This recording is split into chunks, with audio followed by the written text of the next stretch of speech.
Halo sobat, kembali lagi sama aku, Ashifa Nurrahma Priyanti.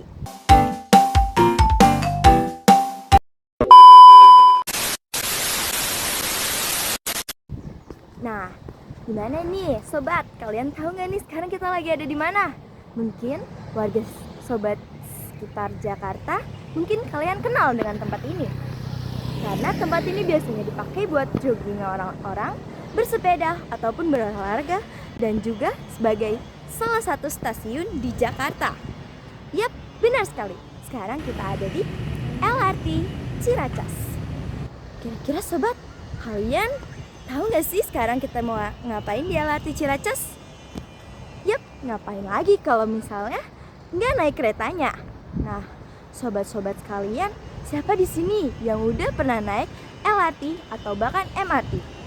Tapi sobat, kalian pernah nggak sih dengar mengenai sejarah tentang berdirinya LRT dan MRT? Penasaran nggak sih? Yuk, kita keliling Jakarta sambil membahas mengenai sejarah lahirnya LRT dan MRT.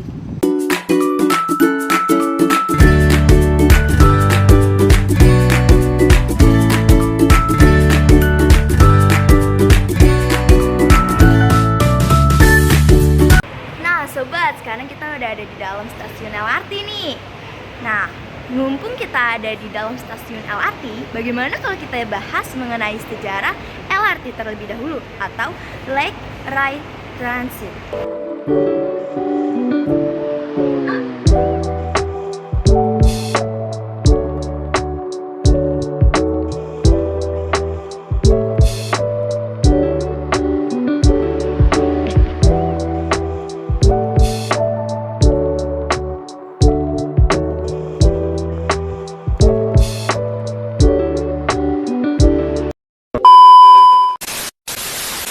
Nah, secara global, LRT berkembang dari sistem tram yang digunakan di berbagai kota di dunia pada abad ke-19 sampai abad ke-20.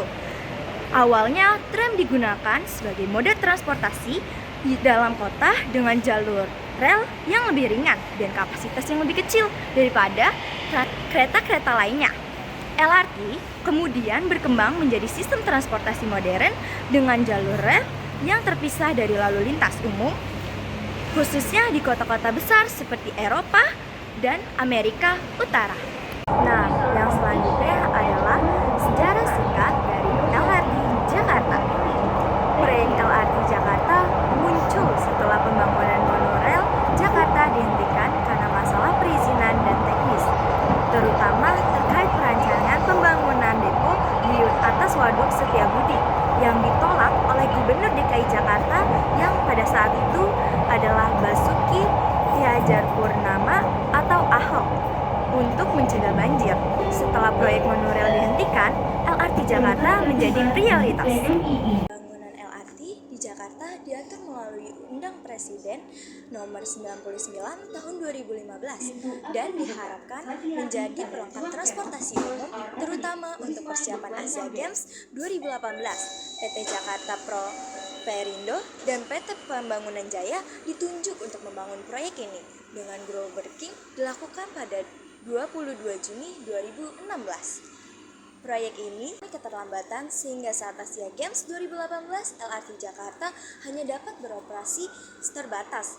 Operasi uji coba dilanjutkan pada tahun 11 Juli 2019 dan fase 1 LRT Jakarta resmi beroperasi penuh pada 1 Desember 2019. Nah guys, gimana nih? Udah ngerti kan mengenai sejarah LRT? Nah, selanjutnya kita lanjut ke sejarah MRT atau Mass Rapid Transit. Menurut sejarah secara global, MRT pertama kali muncul di London dengan dibukanya London Underground pada tahun 1863 yang menjadi sistem kereta bawah tanah pertama di dunia. Seiring berjalannya waktu, MRT diadopsi oleh berbagai kota besar di dunia seperti New York, Tokyo, Paris, dan Singapura. Nah, selanjutnya hal yang akan kita bahas adalah sejarah dari pembangunan MRT Jakarta. MRT Jakarta pertama kali dicetuskan oleh B.J. Habibie pada tahun 1985 karena kebutuhan transportasi massal akibat tingginya mobilitas warga Jabodetabek. Pada tahun 1996, pemerintahan Presiden Soeharto menetapkan pembangunan MRT dengan rute Blok M Jakarta Kota. Namun, gagal karena krisis ekonomi pada tahun 1997 sampai 1998. Usaha ini kembali diseriuskan pada tahun 2005 di era Presiden Susilo Bambang Yudhoyono yang menetapkan MRT Jakarta sebagai proyek nasional dengan pendanaan dari Jepang. Pembangunan MRT Jakarta akhirnya dimulai pada tahun 2013 dan fase 1 beroperasi pada tahun 2019. Gimana nih sobat jalan-jalan mengelilingi Jakarta, menaiki LRT dan sambil belajar mengenai sejarah dari berdirinya LRT dan MRT. Semoga vlog kali ini bermanfaat ya. Sampai jumpa. See you next time. Selamat